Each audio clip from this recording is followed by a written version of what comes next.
अगर आप एक डॉक्टर से ऑपरेशन करवाएं और वो ऑपरेशन फेल हो जाए तो क्या आप उस डॉक्टर से दोबारा सर्जरी करवाने जाएंगे? बड़ा मुश्किल है।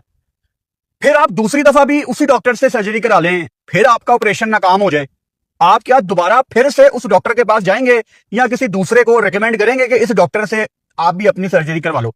आप नहीं करेंगे। आपकी गाड़ी गर्म हो रही है, रेडिएटर का काम आपने करवाना है, आपने किसी मैकेनिक से करवाया है, लेकिन फिर दूसरे दिन गाड़ी गर्म हो गई है, आप दोबारा उस मैकेनिक से काम कराएंगे? आपका ट्रस्ट लेवल खत्म हो जाएगा। ये एक इंसानी फितरत है कि जब आप किसी एक बंदे से कोई रिजल्ट प्रोड्यूस करवाना चाह रहे हो और उसके अंदर से आपको वो रिजल्ट ना मिले तो आप मूव ऑन करना चाहते हो, आपका ट्रस्ट लेवल उठ जाता है उस इंसान से।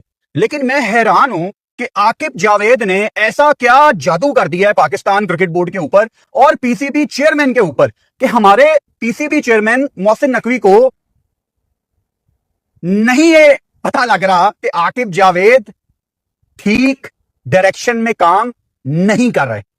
एक नहीं, दो नहीं, तीन नहीं, आप 10-15 फेलियर्स उनके गिनवा सकते हैं चेयरमैन साहब को कि ये ठीक बंदा नहीं है आकिब जावेद। एक बात पे ना मैं कन्विंस हो गया हूं। मैंने आज की इस वीडियो में 3 दिनों को कवर करना है।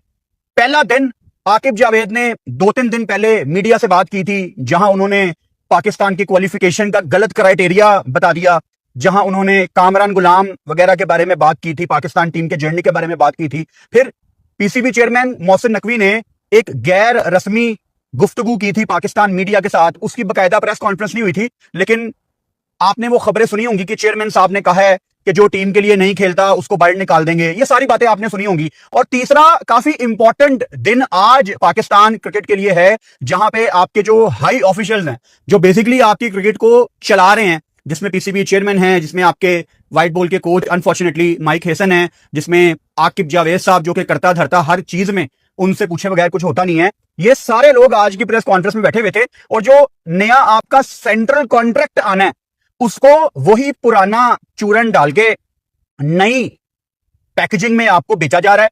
और इस दफा नाम दिया गया है कि 4 कैटेगरीज होंगी। एक कैटेगरी होगी ट्रैक ए बी, दूसरी कैटेगरी होगी ट्रैक ए, फिर ट्रैक बीसी, फिर ट्रैक सी और फिर एक नीचे ट्रैक डी भी।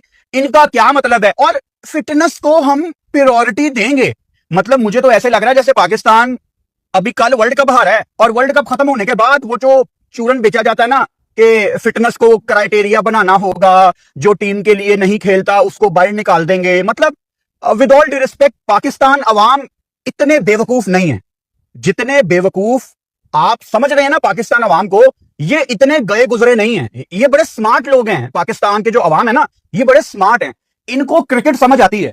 आप गली में किसी कोने पे जो खोखा होगा ना, उस खोखे वाले से भी पूछ लेंगे ना, वो आपको बता देगा कि आकिब जावेद ठीक काम नहीं कर रहे, माइक हेसन अच्छा कोच नहीं है, डिजर्विंग लड़के वनडे में जो होने चाहिए वो बाहर बैठे हुए हैं, शहीन का पेस कम है, शदाब टीम में क्यों है। वही जो रेगुलर बातें हैं जो रोज मैच देखने वालों को समझ आती है ना, वो गली की नुक्कड़ पे जो खोखे वाला है वो भी आपको बता देगा। और अगर आप किसी बहुत पढ़े लिखे आदमी से बात करेंगे तो वो भी आपको वही बातें बताएगा। यानी पाकिस्तान क्रिकेट के मसले मसाइल को समझना कोई मुश्किल बात नहीं है। अब एक आपको मैं थोड़ी तल्ख बात बताता हूं। पीसीबी चेयरमैन ऑब्वियसली पाकिस्तान के इंटीरियर मिनिस्टर हैं और उनके ऊपर बहुत बड़ी जिम्मेदारी है पाकिस्तान की सिक्योरिटी, ऑब्वियसली पाकिस्तान के मामलात। अभी ईरान यूएस वॉर में ऑब्वियसली उनका काफी इंपॉर्टेंट रोल था। कभी वो यूएस जा रहे हैं, कभी वो तेहरान जा रहे हैं, काफी उनका एक इंपॉर्टेंट रोल है। अब क्योंकि उनके पास एक बहुत बड़ी पोजीशन है तो पाकिस्तान क्रिकेट का जो मीडिया है ना, वो उनसे डरता है। अच्छा, डरता मैं भी हूं। ऑब्वियसली एक इंसान की इतनी बड़ी पोजीशन है तो आपको बात करते हुए 100 दफा सोचना पड़ता है। मैं भी बड़ा सोच के बोलता हूं जब मैं मोहसिन नकवी के बारे में बात करता हूं। With all due respect, Mohsin Naqvi को मेरा दोबारा से एक पैगाम है कि अगर आप पाकिस्तान के इंटीरियर मिनिस्टर ना होते ना, तो इस टाइम पाकिस्तान क्रिकेट का जो मीडिया है वो आपको बहुत आड़े हाथों लेता।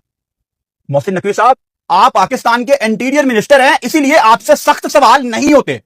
आपकी जगह अगर कोई और इस टाइम क्रिकेट बोर्ड का चेयरमैन होता तो आप अंदाजा नहीं लगा सकते कि लोग इस टाइम जो आकिब जावेद को इतना ज्यादा क्रिटिसाइज करते हैं ना, सबसे ज्यादा अगर पाकिस्तान में कोई क्रिटिसाइज होता है तो वो पीसीबी का चेयरमैन होता है, चाहे वो कोई भी हो, क्योंकि वो रिस्पॉन्सिबल है। एक बात कोई ढकी छुपी नहीं है कि आपके चेयरमैन अगर पाकिस्तान के इंटीरियर मिनिस्टर भी हैं तो वो क्रिकेट को उस तरह टाइम नहीं दे सकते, नहीं दे सकते, नहीं दे सकते। आप जिस तरह मर्जी कन्विंस करने की कोशिश कर लें मुझे, ये पॉसिबल ही नहीं है। और मैंने इस पर बकायदा अलहदा से वीडियोस भी की हुई हैं, नाम लेके, तस्वीर के साथ, कि मोहसिन नकवी साहब, विद ऑल ड्यू रिस्पेक्ट, आप बहुत अच्छा काम कर रहे हैं, आप पाकिस्तान के इंटीरियर मिनिस्टर हैं, आपने पाकिस्तान की इज्जत दुनिया में बहुत बनाई है, लेकिन क्रिकेट में हमें एक ऐसा बंदा चाहिए जो आकिब जावेद जैसे रॉन्ग नंबर्स को आइडेंटिफाई करे, इनके सर पे खड़ा हो, ठीक लोग लगाएं और इनसे काम करवाएं। लेकिन अगर आपने हफ्ते में 1-2 दिन आना है, मतलब अभी पिछले दिनों 2-3 दिन पहले एक खबर आई, और अक्सर ऐसी खबर, ऐसी हेडलाइंस, ऐसे टिकर्स पाकिस्तान क्रिकेट के मीडिया ग्रुप में आते हैं कि आज चेयरमैन साहब कैंप का दौरा करेंगे। अगर हमारी क्रिकेट में ये एक खबर है ना कि क्रिकेट बोर्ड का चेयरमैन कैंप का दौरा करने आ रहा है आज, तो समझ जाएं कि हमारी क्रिकेट के कितने बुरे हालात हैं। यानी चेयरमैन का तो वहां पे होना एक आम बात है, ये खबर नहीं होना चाहिए। तो होता क्या है कि हफ्ते में 1-2 दिन या मैक्सिमम 3 दफा चेयरमैन साहब कभी क्रिकेट के मामलात में आते हैं और फिर उनको ब्रीफ किया जाता है। ब्रीफ कौन लोग करते हैं? माइक हेसन, आकिब जावेद जैसे लोग, ये वहां रियाज वुमेन्स वाला, ये लोग जब ब्रीफ करेंगे कि जब आप 5 दिन अवेलेबल नहीं थे, जब आप तेहरान में थे, तो हमने यहां पे ऑस्ट्रेलिया को सीरीज हरा दिया है, यस, हमने ऑस्ट्रेलिया नंबर 1 टीम सीरीज हरा दिया उनको, क्या बात है, ये सब कुछ होता है। तो आपके ख्याल से क्या है, चेयरमैन साहब के पास टाइम होगा कि उनको ये तक समझ आए कि किस तरह के पिचेस हमने पिंडी और लाहौर में बनाई हैं? आपके ख्याल से क्या चेयरमैन साहब के पास इतना टाइम होगा कि वो माइक हेसन की सियासी बातों को समझ सके? जो वो झूठ बोलता है कि बुले वायों में आपको या पार्ल में आपको स्पिन ट्रैक मिलने हैं, पता नहीं वहां कितने मैच हैं, क्या ये क्रॉस क्वेश्चनिंग होती है? ऐसे ही पाकिस्तानी मजेदार वीडियो देखने के लिए चैनल को लाइक एंड सब्सक्राइब करें। धन्यवाद। आपके कोच से नहीं ना? क्या चेयरमैन साहब ने आकिब जावेद से पूछा कि उस दिन आपने मीडिया से बात करते हुए कितनी बड़ी गलती कर दी ये बोल के कि पाकिस्तान की क्वालिफिकेशन का हमने देखना है कि ओडीआई वर्ल्ड कप में आपने टॉप 6 टीमों में रहना है, जबकि पाकिस्तान को तो कोई खतरा ही नहीं है, क्योंकि जो 2 आपके होस्ट हैं, साउथ अफ्रीका और जिम्बाब्वे, उन्होंने तो पहले क्वालिफाई किया हुआ है होस्ट होने के नाते। तो आपका तो कोई खतरा ही नहीं था रैंकिंग का, और आपके अंदर इतना कॉन्फिडेंस क्यों नहीं था आकिब जावेद साहब कि आप अपने बाउंड्री ट्रैक बना के यहां पे फिर सीरीज जीतते? वहां बांग्लादेश को आप देख लो, अपने पसंद की विकेटें बना के अपने फास्ट बॉलर्स के अंदर से वो परफॉर्मेंसेस निकाल रहे हैं, और हम गंदी पिच बना के स्पिनर्स खिला के वहां पे भी Shaheen was man of the match in the last game. तो सोचें, अगर आपने डरे बगैर अच्छी विकेटें बनाई होती तो आज आप भी खुश होते, आज हम भी खुश होते। अब कहना मैं ये चाह रहा हूं कि पीसीबी चेयरमैन ना बिजी हैं और उनको ब्रीफ गलत किया जाता है। उनकी नीयत पे हमें कोई शक नहीं है, उन्होंने बड़ा काम किया पाकिस्तान के लिए। जब भी वो किसी प्रोजेक्ट में हाथ डालते हैं, वो प्रोजेक्ट ऊपर ही जाता है, वो प्रोजेक्ट कामयाब ही होता है। लेकिन क्रिकेट में उन्होंने बहुत ज्यादा टाइम दे दिया। अब यहां पे एक गलती है पीसीबी चेयरमैन की और एक गलती नहीं है। उनकी गलती यह है कि उन्होंने आकिब जावेद वगैरह को बहुत ज्यादा टाइम दे दिया, और उनकी दूसरी गलती जो नहीं है कि एक होता है ना, आप किसी को लंबा रन देते हैं, वो इन लोगों को लंबा रन दे रहे हैं कि चलो यार करके दिखाओ, एक और मौका देता हूं, एक और मौका देता हूं। तो कोशिश वो कर रहे हैं, लेकिन गलत लोगों से उनको उम्मीद है।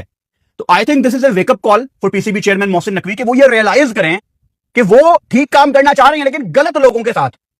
एक बंदा जिसको ब्रेन सर्जरी नहीं करनी आती, आप उसको कहेंगे चल दिमाग खोल के इसका ऑपरेशन कर, वो नहीं कर पाएगा। आकिब जावेद की बात कर रहा हूं, माइक हेसन की बात कर रहा हूं, वो लोग नहीं कर पाएंगे। फिर पीसीबी चेयरमैन को खुद ये भी रियलाइज करना है, मैं बार बार इसका जिक्र करता हूं, इस स्पेसिफिक बात का, कि आपको एक ऐसा चेयरमैन चाहिए जो 7 के 7 दिन आपकी क्रिकेट के लिए अवेलेबल हो, क्योंकि पाकिस्तान क्रिकेट टीम एक आम क्रिकेट टीम नहीं है जो कि ठीक रास्ते पे है। आपकी क्रिकेट वेंटिलेटर के ऊपर है, डेड हुई है। पाकिस्तान में एक वाहिद खेल क्रिकेट है जिसको करोड़ों लोग देखते हैं, और उन करोड़ों में से लाखों लोग क्रिकेट देखना छोड़ चुके हैं। तो ये एक आम क्रिकेट बोर्ड, आम क्रिकेट टीम नहीं है, इसको स्पेशलिस्ट की जरूरत है, और वो स्पेशलिस्ट अगर 7 दिन अवेलेबल नहीं है तो फिर वो चेयरमैन नहीं होना चाहिए, विद ऑल ड्यू रिस्पेक्ट।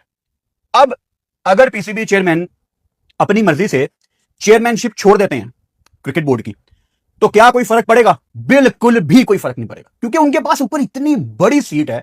वो मतलब पाकिस्तान के जो 2-3 लोग हैं जो पूरे कंट्री को चला रहे हैं, जो रिस्पॉन्सिबल हैं, वो उनमें से एक हैं।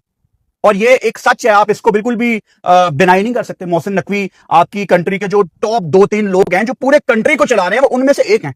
तो नकवी साहब, मैं पाकिस्तान क्रिकेट को बहुत प्यार करता हूं। एक दफा मेरी तरफ देखें, मेरे चेहरे में आपको 24-25 करोड़ पाकिस्तानी दिखने चाहिए। हमारे पास एक खेल है और वो बर्बाद कर रहे हैं आकिब जावेद, माइक हेसन जैसे लोग। प्लीज मैं आपसे रिक्वेस्ट करता हूं, आप किसी ऐसे बंदे को पीसीबी चेयरमैन लगा दें। अच्छा, चेयरमैन ने खुद ही चेयरमैन लगाना है, क्योंकि जो पावरफुल लोग होते हैं वो अपनी जगह खुद ही किसी को लगाते हैं। I can not change it, I can not help it. अब जो है वो यही है भाई। तो आप किसी ऐसे बंदे को चेयरमैन लगाएं जो 7 के 7 दिन अवेलेबल है, वो कर ले आपको आके बाद में रिपोर्ट के क्या चल रहा है। लेकिन फिलहाल ना चीजें ठीक नहीं है। अब क्रिकेट के मामला के ऊपर आ जाते हैं भाई साहब। जो 4 कैटेगरीज आपके नए सेंट्रल कॉन्ट्रैक्ट में आएंगी ना, पहली कैटेगरी का नाम है ट्रैक ए बी। अब जो ट्रैक ए बी है ना, इसमें आपने कंफ्यूज नहीं होना। आप इस तरह समझ लो, एक कैटेगरी ए है, एक कैटेगरी बी है, एक सी है, एक डी है। आपको समझाने के लिए बोल रहा हूं। जो पहली कैटेगरी को इन्होंने नाम दिया वो ट्रैक ए बी है। आप इसको ऐसे समझ लो कि कैटेगरी ए, इसमें वो क्रिकेटर होंगे जो सिर्फ टेस्ट और वनडे खेलते हैं, और इन क्रिकेटर्स को हर लीग खेलने की इजाजत नहीं दी जाएगी, क्योंकि इनको सबसे ज्यादा पैसे दिया जाएगा बाकी जो आपकी कैटेगरीज हैं उनकी निस्बत। फिर जो दूसरी आपकी कैटेगरी है उसको नाम दिया गया है ट्रैक ए, और आगे लिखा गया है रेड बॉल स्पेशलिस्ट। यानी रेड बॉल को प्रायोरिटी पाकिस्तान क्रिकेट बोर्ड दे रहा है। यह सिर्फ एक झूठ है। कैसे झूठ है? T20 वर्ल्ड कप फिलहाल नहीं है, 2028 में T20 वर्ल्ड कप है, और आपने आगे 1.5-2 साल में टेस्ट क्रिकेट थोड़ी ज्यादा खेलनी है। मिसाल के तौर पे वहां ऑस्ट्रेलिया ने पाकिस्तान क्रिकेट बोर्ड से राब्ता किया हुआ है कि हम आपको अगले साल बुलाना चाहते हैं 3 टेस्ट मैचों के लिए, एक आपको हम बॉक्सिंग डे टेस्ट मैच भी देंगे। फिर on the other side England की भी बात चल रही है पाकिस्तान के साथ कि अगले 1-1.5 साल में हम आपको बुलाएंगे किसी सीजन में। अभी वो बातें चल रही हैं, कुछ फाइनल नहीं हुआ, लेकिन हो जाएगा। इंग्लैंड आपको पता है किसी एशियन टीम को लाजमी बुलाती है किसी अपने सीजन के उस टाइम में, जो उनका मेन 1.5-2 महीने का सिलसिला होता है। वहां पे ऑब्वियसली उनकी गेट मनी और एशियन टीम्स की जो एक फैन फॉलोइंग है इंग्लैंड में, वो न्यूजीलैंड वगैरह की नहीं हो सकती। अभी जैसे न्यूजीलैंड ने पहला टेस्ट मैच खेला लॉर्ड्स में, डे 1 लॉर्ड्स में पांव रखने की जगह नहीं होती, फिर भी सीटें खाली थी। डे 2 में बहुत ही ज्यादा सीटें खाली थी। यही अगर पाकिस्तान, इंडिया, श्रीलंका, बांग्लादेश, इनमें से अगर कोई टीम जाए, बांग्लादेश तो खैर बहुत कम जाती है, आई होप कि उनको भी आगे इंग्लैंड बुलाए टेस्ट सीरीज वगैरह के लिए। सो जब ये कंट्रीज जाएंगे तो ज्यादा वहां पे सीटें फुल होती हैं, माहौल बनता है। और पाकिस्तान ने इंग्लैंड के साथ अगले एक आधे सीजन में कोई 4 टेस्ट मैच की सीरीज एक्सपेक्टेड है हमारी, 3 भी नहीं, 4 की सीरीज एक्सपेक्टेड है। ये जो आप इस साल जा रहे हैं ना, ये 3 टेस्ट मैच है, इसकी बात नहीं कर रहा मैं, इसके बाद तो वो भी इंग्लैंड ने आपसे राब्ता किया है। अभी ये बातें चल रही हैं, अभी ये फाइनल हो जाएगा एक आधे 1.5-2 महीने में। तो ये ऑस्ट्रेलिया ने आपसे राब्ता किया, इंग्लैंड ने आपसे राब्ता किया। वैसे भी आप अगले साल के शुरू में एक आधा टेस्ट मैच खेलने जा रहे हैं, वो बिल्कुल अलग है, उसको नहीं जोड़ना। जो आपने 1 ऑफ टेस्ट मैच खेलना है एशेज से पहले, वो अलग है, उसको इसमें कंबाइन ना करना। सो उन्होंने आपसे राब्ता किया। जब क्रिकेट बोर्ड आकिब जावेद साहब ने ये चीजें देखी होंगी, चलो यार आगे हमने मजीद टेस्ट क्रिकेट खेलनी है, तो जरा अंदर से मवाद वही और पैकेट नया करके बेचते हैं कि जी वो हम टेस्ट क्रिकेट को प्रायोरिटी दे रहे हैं। देखें ट्रैक ए में हमने ये दूसरे नंबर की कैटेगरी है, इसमें रेड बॉल स्पेशलिस्ट हमने डाल दी है, जबकि इसमें आपका कोई कमाल नहीं है, क्योंकि आपने तो अपने लिए इस साइकिल में कोई चुग्गे से 13 टेस्ट मैच रखे थे और जिम्बाब्वे 12 खेल रहा था, जो WTC का हिस्सा भी नहीं थे। आप तो किसी से टेस्ट मैच फाइनल करने जाएं तो कोई आपको 2 से ज्यादा टेस्ट मैच नहीं देता। मतलब आपकी तो हैसियत ही क्या है ऐसे क्रिकेट बोर्ड, मुझे बताएं आपकी बात मानता कौन है? कोई 3 टेस्ट मैच आपसे खेलने के लिए यहां पे रेडी नहीं है। अच्छा, उसके बाद जो अगली कैटेगरी है वो कैटेगरी BC है। कैटेगरी BC में व्हाइट बॉल आगे मेंशन किया गया है, यानी ODI और T20, और हमें बकायदा ये ब्रीफ किया गया है ऑफिशियली पाकिस्तान क्रिकेट बोर्ड की तरफ से कि ये जो कैटेगरी है कैटेगरी BC, ये आपकी वो कैटेगरी होगी जिसमें सबसे ज्यादा प्लेयर्स आएंगे, जो ऑब्वियसली आगे आपकी ODI और T20 को लेकर चलेंगे। अब इंटरेस्टिंग बात सुनो, जो कैटेगरी C है, चौथी कैटेगरी। ऐसे ही पाकिस्तानी मजेदार वीडियो देखने के लिए चैनल को लाइक एंड सब्सक्राइब करें। धन्यवाद।